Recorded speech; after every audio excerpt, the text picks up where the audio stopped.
everybody? Welcome back to the TokenPants channel. Got another movie review for you today. Tonight, we went and saw Alien Covenant, the latest from Ridley Scott, the sequel to Prometheus. Today I have a first-timer on the show. That's me. I'm Elise. That's me. That's right. And this is her man, John. You've seen him before. He's a regular in the videos. I'm married to that one. Now, as always, if you want a spoiler-free version of this review, please go to this time code. That'll skip all the spoilers, and you can just get a general feel should you go see it, should you not. We were lucky to see an advanced screening today. The movie doesn't come out until May 19th. Today is May 10th, right? Yes. Mm-hmm. Okay, let's get into this fuckstick. It's terrible. A shit show. Oh, man. Oh, it's a shit show. Okay, so let's start off with you, John. All right, give me what you think. All right, so usually I try and, make light of, bad things that happen in a movie, but you ain't going to get a joke out of me. Well, probably. I can't help it. But it's like, it was just a really bad movie. It was just like lazy writing, poor direction, bad editing. Half of what you see in the trailer isn't in the movie. It was like if this movie had practical effects and was done in the 80s, you would have never heard about it past 6 months after it came out. But now, these days, with marketing blitzes and everything like that, it's probably going to crack, some kind of box office. So what was your issues with the movie? Oh, man. There's too many to count. There's too many to count. Like, you know how Prometheus was really bad? Like, most people are in the general consensus that Prometheus was pretty fucking terrible. This one somehow managed to make that one even worse, and at the same time nosedived even harder.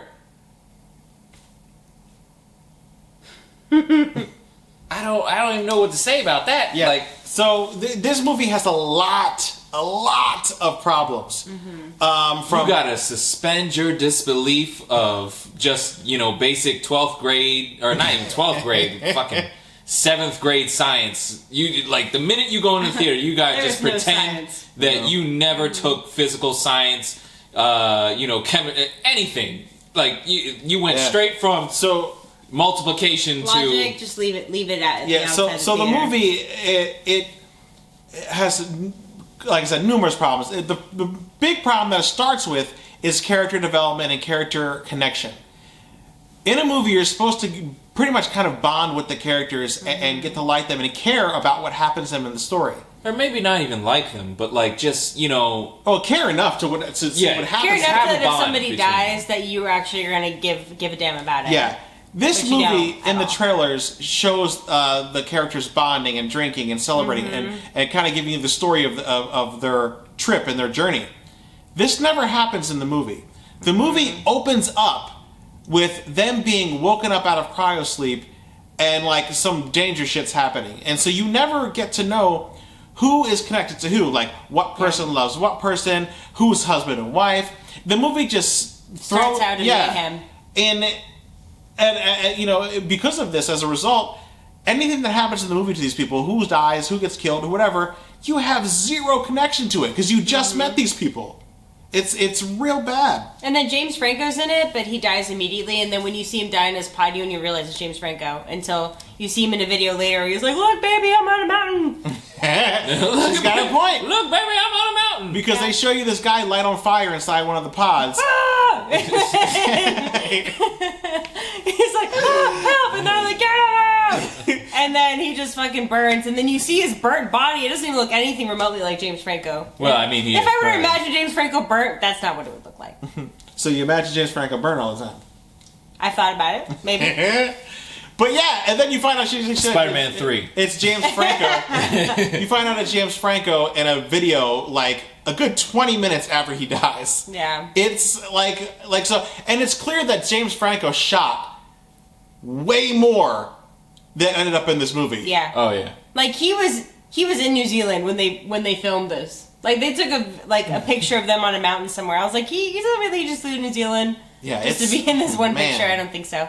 Well, I thought that the movie was hilarious, but not in the way that they intended it to be hilarious. More like it was like a bad horror movie hilarious. Yeah, and it was great. Like my favorite part of this movie was like, so they're running to try to get back to their ship, right? And they're getting attacked by aliens, and one alien pops out of nowhere and he roundhouse kicks everybody, and it's the best. I was like sound effect and all, like he went full Karate Kid on everybody. And to get to the next problem of the movie, plot-driven nonsense. Or like John would say, lazy writing. It was super lazy. Like, everybody died in the most ridiculous fashion. Nobody put up a legit fight. That was terrible. Think to yourself, the most classic horror movie, how someone dies. Yeah. Got it? Think about it.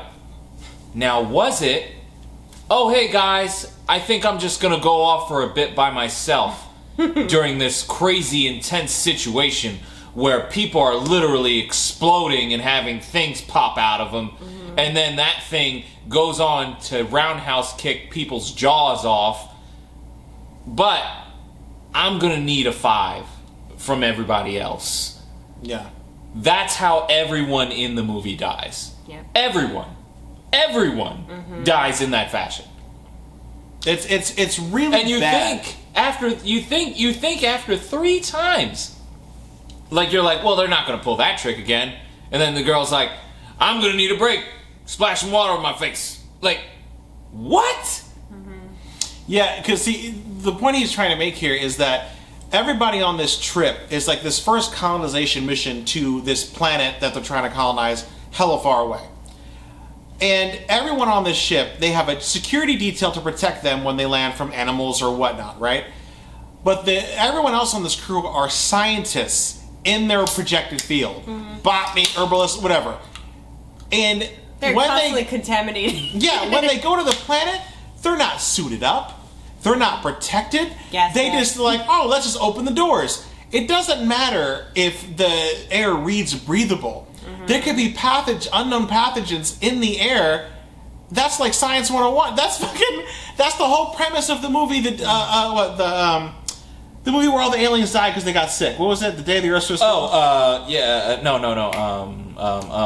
Thunderstrike, Tom Cruise, Morgan Freeman narrating War of the Worlds. War of the Worlds. Yeah. Whole premise of War of the Worlds. They fucking land and they all die because they didn't take into effect our germs and our viruses and our bacteria on this planet. This is a brand new planet. It would take fucking weeks upon months, even years, to catalog everything and to deem if this planet is safe or not to even jump on. These fuckers just landed this bitch, jumped off, and was like, yep, look, there's wheat here, and started touching everything. Now, see that part? Not even fully clothed. Them they landing, tank tops. Them landing on the planet, I understand that. They do it in the movie in a very realistic manner. Like, the one guy, he gets thrust in, because, like, James Franco is the captain of the ship. He dies. And so, and don't worry, it's not really that big a spoiler. It happens in the first 2 minutes of the movie. But so... I like she said, you don't know what James Franco. A man gets thrust into the role of captain, and so the ship's damaged, and so, it's a decision that I understand. It's a decision that I understand, to go on that planet, maybe make lemonade out of lemons, But then there was no you land, like Chris said, you land on this planet, and then you don't wear anything to protect yourself. You don't know what the wildlife is like, because it is so hospitable for life. You don't do anything like that. There could be dinosaurs there for all they know. Exactly. That's exactly there right. Could be the dinosaurs. Could have jumped right out. No, but I mean, they open their doors. That's exactly right. The big part is there could have been dinosaurs that fart arsenic. And just one whip, that shit is gonna put you out for the count, son. Not even on some sci-fi type shit where, like you'll have, an alien pop out your ass or something like that. You just breathe in some arsenic and like 5 minutes later you on the ground. Like, deadly spores are a thing on our planet. Like, you can go to some places and touch a mushroom and it can shoot out spores that will kill you almost instantly. Yeah. To go to a planet and just start touching everything and poking everything. Hey man, this looks like wheat. I'm gonna pop it. Exactly. That's exactly. Even in the trailer, and you saw about people walking off and just leaving people by themselves. Like there's a scene like right at the beginning of the movie where the guy turns to this girl he's supposed to be protecting. It's just them two. She's the one to collect soil samples. He's like, I'm gonna go take a piss. He walks fucking like, what, 10, 20, 30 feet away from her? In behind some woods, lights a cigarette and sits down. He didn't pee. He didn't pee or nothing. He just went like, what? He could have had a cigarette right behind her. Yeah, okay, so aside from the fact that scientifically it's not correct at all, let's talk about David for a second. Oh my god. Let's talk about the character David. He's back, guys, and he's up to his old hijinks. And he's weird.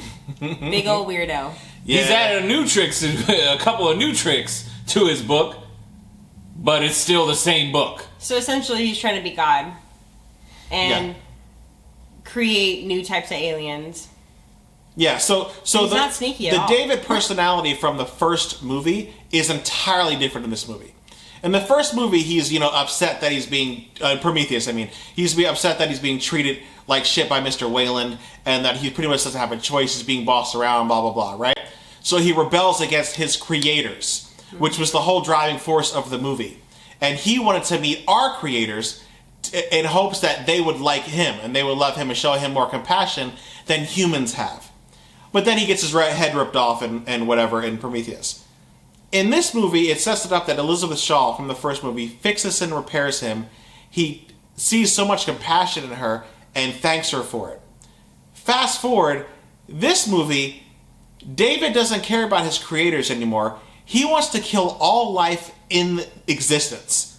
That's his goal now, to kill all life in existence, to the fact that he even show that he kills Elizabeth Shaw. You don't get to see the death. You just see her empty corpse, all fucking mutilated and shit. It is she's been growing terrible. Somehow. And on top of that, they made his character a creeper, like molester rapist. He's just going around kissing people. And he gets real. She's not kidding right now. He's literally going around just kissing random people. So there's another person like David, and he just goes up to him and he's talking to him, having a normal conversation. He's like, I'm just gonna go in and and he just gives him a little kiss, and then he just lets him do it, and then that moves on. Guys, there's a 5-minute long scene of Michael Fassbender as Walter, and Michael Fassbender plays two parts. He plays Walter, which is a good android on the current ship, versus his David from the old ship. From Prometheus. And they have a 5-minute scene together where they both play on a recorder, and he's telling him, I'm not kidding. And as you're writing dialogue like this, you have to know that it's not going to be taken seriously. He's like, yeah, finger the flute. Finger it. Oh yeah, then everybody in the theater started laughing. And then he goes, ooh, that's some good fingering. He did not say that. Did he say that? I don't remember him saying that. It's like ooh, that's let some me good do the fingering. fingering. No, he said, let me do the fingering. Oh, that's what he said. And everybody was like, ah! Let me do the fingering. And then he's like, oh, now when I press on it, you let go and just let me do the work. And it's like you have to know that none of that is going to be taken seriously. And my thing is, like, I have nothing against, like, that kind of acting in that kind of scene, but it had no place in this movie, in my opinion. I mean, they were just trying to make David look like crazy American Psycho type of creepy. Yeah. And he wasn't. Work. He was, like, more like just weird, like, kid on the playground who's just, like, doing weird things to people. And everyone trusts David, even though when it's clear they shouldn't trust him. He's up to no good, and you know it immediately. David shows up, so the guy that goes off to take a pee break, he kicks some shit on the ground and spores release, like little nanos, fucking parasites, infect him, right? You see it in the trailer. Yeah, you see it in the trailer. He gets infected. Another guy who went further than them with the rest of the party, he gets infected from also touching one of the things on the ground, right? Mm-hmm. So the guy and the girl who are by themselves make it back to the ship. He's all coughing. He's infected. He gets onto the goddamn shuttle, which ludicrousness happens these people who are trained for emergencies, a million things that can go wrong in space, lose their minds, who just went through a crazy ass tense situation. This girl sees this dude coughing, does not know what's going to happen yet, mind you, loses her mind, completely melts down, doesn't know what to do. I'm talking like Daffy Duck, Bugs Bunny loses her mind, like. So fast forward, shit goes bad, shuttle blows up, everybody dies. Mm-hmm. The people who were at the alien spaceship come back down there, and they're like, oh my god, everybody's dead. The two creatures now have hatched and jumped out of these people's bodies. So there's now two of these white-looking neomorphs, they call them, running around. They start to attack the people, and this is when he talked about roundhouse kicking and shit. And they start attacking everybody. It's one of the highlights. Honestly, it's one of the highlights in the movie. This is when David makes his entrance. He's apparently been living on this planet for 10 years after the events of Prometheus. Mm-hmm. He shows up out of nowhere, and everybody immediately trusts him. Now, to be fair, I think in that situation, I probably would have had no choice. Well, yeah, they had no choice because he scared the things away. And he scared them away, and he represents just looking the way he does. He represents something that they can control. Yeah, and it's something they think they can trust in Walter, because Walter looks just like him. Yeah. Mm-hmm. But he says, "Follow me," and he has them follow him to a civilization, a full-on fucking city. It's a legit city. It's not like a little Pueblo town area. Yeah. It's a legit city. That this ship, their shuttle, flew over, but didn't see. And so they followed, but once they get to the city, he has them walk through, I don't know what, several 100,000? A sea of dead crystallized mutilated people. Fucking creators, those big giant people, like everywhere. Mm-hmm. Nobody asks a single fucking question. They're looking around like, okay, well... This is some very, very interesting artwork you have here, David. It's like they thought Did you make this entire city yourself? Did you make the entire city yourself? Are these the best sculptures? The best part is they ask him, "Are we safe?" while walking through a sea of dead people. No, you're not safe. Like what? And then they go in there, and there's a little area, like his little apartment he built. His little crypt. He has his own damn crypt down there. His little apartment he built, and then, like he said, more people start wandering off by themselves and getting fucking killed. Because in a moment where creatures are running around killing you, you're like, yeah, I need to get another break and wash my face in water that could be contaminated and fuck me up. But I'm going to do it anyway. I'm going to stick my cuts, everything in that water. Even though I am a scientist, I'm going to put my open wounds into this dirty water... that I have no idea where it came from. Literally dripping. There's no running water. It's dripping from a cave. A slit in the cave. That is where the water's coming from. The engineers live in Pueblos, by the way.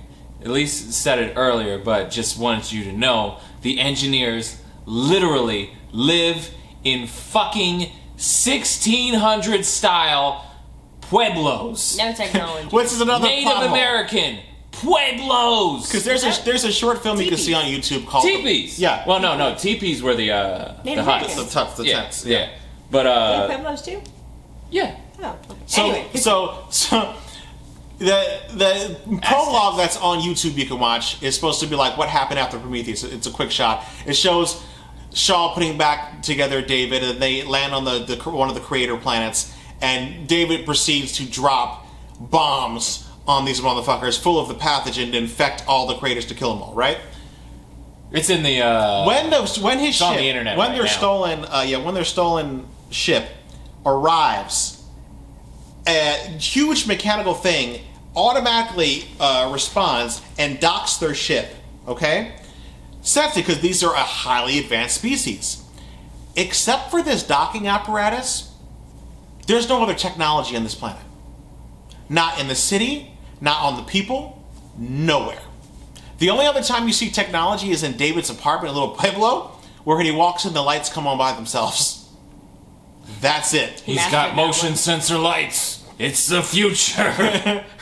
And so, these people had no defense. They had no like early warning system. They had no fighters. No nothing. It doesn't make sense. It doesn't make sense. They're too futuristic. And have traveled too far in order for it not to make sense. Yeah. I'd like to touch on the fact that the captain, you know, I don't know if this was like a jab at like religion, but like, you know, he talks about, you know, being the only person with like faith or whatever. Mm-hmm. Yeah, but why did they even bring that up? But like, yeah, it served no relevance later in the movie. Yeah, like I thought at some point that he like, well, he died a lot sooner than I thought he would, but I thought he was gonna like somehow like make some big speech about like faith and like the Lord's gonna save us, something like that. Think of the and then he just dies. Think of the dumbest way you could die in an alien movie, and he did the dumbest way you could die in an alien movie. He runs up on an alien, he kills the alien because he's like, "Yo, that's an alien. I'ma kill him." Bop bop bop. And then David, of course, being a psycho that he is, he's like, "Why'd you kill my friend?" And then he runs really up on did. David, he's like, he trusted me. and he's like, "I'll drop you too." And he's like, "Okay, you got me. I'll show you everything I got." And then he takes him downstairs. Down to his crypt where he's got all the damn eggs. Where he's got all the fucking shit. And he's like, "Don't worry. Everything's safe here." And he's like, "Oh, really? It is? It is safe?" And he's like, "Oh, yeah, 100%. You see it? You see this After egg you here? just saw me being friends with that alien, I think you should definitely trust my opinion on this one." You saw me being friends with that alien while your partner had her head floating in a fucking pool, looking at you like fucking da-da-da-da. And then he gets downstairs and he's like, "Oh yeah, no, trust me, it's 100% safe. No, come right in." And he's like, "Oh, all right." And then he's like, "Look, it's opening." And this is it's the classic egg. It's the classic egg with the chest burster in it. And he's like, "All right, what's in here?" He's like, "Well, it's one of the things." He like straight up tells him it's one of the things, and he's like, "Take a look. Take a closer look. You got to see it." And then he's like, and obviously you see this creature moving around inside of there, and he's like, "Woo!" And then, pwah! Bam. Right on his face hugger, and you're just like, Also, this guy literally was just trying to befriend an alien. And you just realized it and said it like, it's one thing to have like, you know, that situation happen and then you yourself as the audience, you know, think to yourself, well, I would be very suspicious of this, but that's just me. Mm-hmm. But he addresses it in the movie. That, hey, and it seems like you might be crazy as fuck now, David.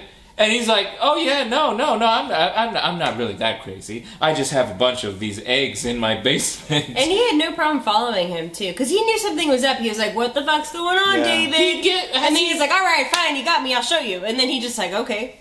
As he's going down the stairs, like I could understand like how like you know, Ridley Scott's trying to go for, how would he really know though, for sure. But he's literally walking down the stairs. "Yeah, I ran into an impediment with my work. A lack of subjects." He did say that. He was just like, and you're like, he's like, "So what's the problem?" He's like, "I don't have enough hosts." It's pretty much what he said. "I don't have hosts, and now here you are." Yeah, and he never. Yeah, here I am. When he walks up, when he's talking about the captain killing the alien had just killed another member of the team. And her head is in the fountain she washed her wounds in. And then he just left that girl there. But David showed no compassion for it. Like, what? To be fair, I mean, he's like a robot. Yeah, no, I wouldn't expect that from a robot. Like, even like during the fight was like totally like, what is happening? It was just insane. And then, of course, the captain dies. Because, by the way, the movie, the gestation period for the aliens in this movie is 15 minutes. Oh yeah. So if you wanted to pay attention to any of the canon in either Alien or even Prometheus, just write that entire thing out, because in this one, the gestation period, like Chris said, is all of 30 seconds. It's 30 seconds. It's so fast, it's insane. It really doesn't make any sense. And it's not just that. I'm not even going to tell this one. Well, no, because what happens is it bursts out of the captain's chest, kills him. David then waves to it and it waves back. And it then becomes full grown within the matter of what, 3 minutes? Yeah, like full grown. I'm talking like, you know, It like was the black one, right? yeah, That thing was full grown. full grown. Chasing everyone else down. Like fucking Garden Queen grown. Like he was wiry too. Like he wasn't some like, you know, like I don't even know really how to walk yet, or you know, I'm still struggling with, you know, 1 foot in front of the. He knew exactly what was going down in the world. Yeah. He knew that glass broke. He didn't try and bash his head on the side of metal. He was bashing his head on glass. Yeah. I'm starting to think that they filmed a lot more. Like there was a lot more in this movie, and they cut out a ton of it because there's so many things that just don't make any sense. Like especially with like you guys said with the character development, that was like non-existent. You had no emotional attachment to the characters. The whole entire half of the like I said in the beginning, half of the trailer isn't even in the movie. Yeah, that was disappointing because that was kind of. I mean, like the fact that they were all couples on the ship made no difference. Like they could have all been singles because you really didn't even know who was a couple. You only knew that a couple people were couples because they obviously said it. But other than that, like they should know. She's right because even then, the only one who you knew was a couple was the captain because he said, "Stay with my wife." Mm-hmm. He pointed a soldier. Just kept on saying, "My wife. Yeah. My wife doesn't do this. My wife doesn't do that. Stay with my wife." She wouldn't have green eggs on a ham on a boat. She wouldn't have it in a coat. And then Danny McBride's character says "my wife" at some point, but everyone else was couples. That was the whole thing. It was like a family thing, and they never fleshed. They did flesh it out because you can clearly see it in the trailer, but it's not in the movie. But I mean, like overall, I mean, I would have to say it was just. Should you go see this movie? Absolutely not. I would say, please don't give your money to this movie. I would much rather a Neil Blomkamp's version of Aliens gets made, which takes place after the movie Aliens, which would be a true sequel. And from the script everyone has read that Neil Blomkamp had, it sounds amazing. And it needs to get out of Ridley Scott's hands because Ridley Scott has now made Alien movie 3 times, and they're all 3 the same movie. They're all about crews doing a first-time exploration. Prometheus was the first time trying to find the craters. Alien was the first time trying to find, I forget what they were doing with Sigourney Weaver's team. And then this movie, Covenant, was the first time... They were on a colonization mission, and then they got a distress call. That's Alien. Okay, yeah, so there you go. And there's the story of this small human crew that encounters the alien existence. No preparation. Doesn't know about it, gets utterly decimated with 1 female survivor. That's every single movie he made. And then, if up to him, Ripley in Alien would have died too, but he didn't have control over that. So in this movie, in Prometheus, he kills Shaw, and then in this one, he kills Daniels. He's terrible at these movies, man. He had a great idea with the first one, but it needs to go to Neil Blomkamp now. He's off his rocker. If you guys don't know, by the way, he's literally actively pursuing Gladiator 2. Gladiator 2. He's trying to bring back Russell. He's trying to bring back Russell Crowe. I don't know how you get God. I just don't know. Is that how Hollywood goes? Like, that's insane. You got people running around like that. Like, I feel like if I was like a sane Hollywood exec, I would be like, I'm sorry, Ridley, you did some great things, but you're blackballed. You're 86th from here. Mm-hmm. You brought up Gladiator 2. We can't trust anything you say now. Yeah, there's a reason why Aliens is the best Alien movie still to this day. There's a reason. Ridley Scott, as far as the Alien movies, is a one-trick pony. He's made the same movie 3 goddamn times. But I mean, he's made a lot of other movies that are fucking superb, though. Like, you got Blade Runner. That's what I said. I said one-trick pony when it comes to the Alien films. Yes or no? Spoilers are over. I say skip this movie. See it when it's... Ridley Scott shoots beautifully, so see it when it's on video. See it on Kodi. No. See it on something like that. See it when you don't have to pay for it. Exactly. See it when there is no possible way that the movie can recoup money from it. Because... as much as they would like to have you believe that, nobody's getting paid unless the movie makes money. All the real workers are already paid. See this movie when there's the slightest fraction that it will ever contribute to this movie. Yeah. That way Fox gets no return from it, and bad decisions like this don't get made again. Because it really has is. to send a message, man. It was a bad decision. It was a very, very bad. It was a series of bad decisions, and you can see it from the editing. You can see it from the filmmaker's point of view. You can see it from his future choices. Like I said before, he's trying to make Gladiator 2 and bring back Russell Crowe to reprise his role as Maximus. No. You can't trust somebody with a franchise that's trying to make Gladiator into a franchise. That's fucking crazy. It's clear that he was, I think, not what do you call it? Threatened by Neil Blomkamp's script of the sequel to Aliens that he wanted to make, and that it feels like he just pumped this movie out just to get it out, so he could have control of the franchise. That's the saddest part about this is that this is the movie. I clearly say same thing as you to skip it. What do you think? Kind of like what you said earlier. If you are not paying for this movie. And that's just me. I mean, I'm not like a hardcore like Aliens fan or anything. If you want to laugh, watch this movie. It's hilarious because it's just like one of those horror movies where people die in stupid ways. And I mean, the aliens look cool and stuff. I mean, if you want to laugh, watch the movie. If you have to pay for it, don't watch it. Yeah, I agree. Generally, kind of sucked. Shit show, really. Yeah, there's just so many problems with this movie. It's insane.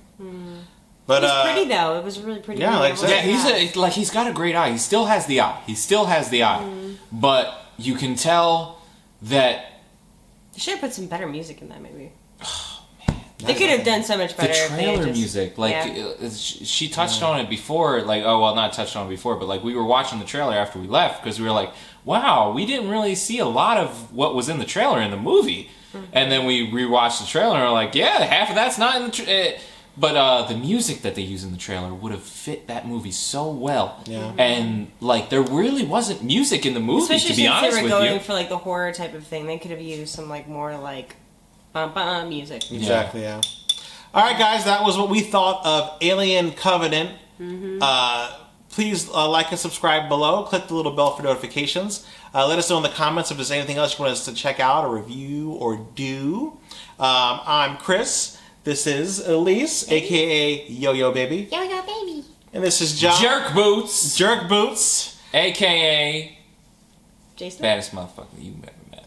Bam. So make sure to tune us in next time, and we got another review for you. Have a great night, guys. Bye.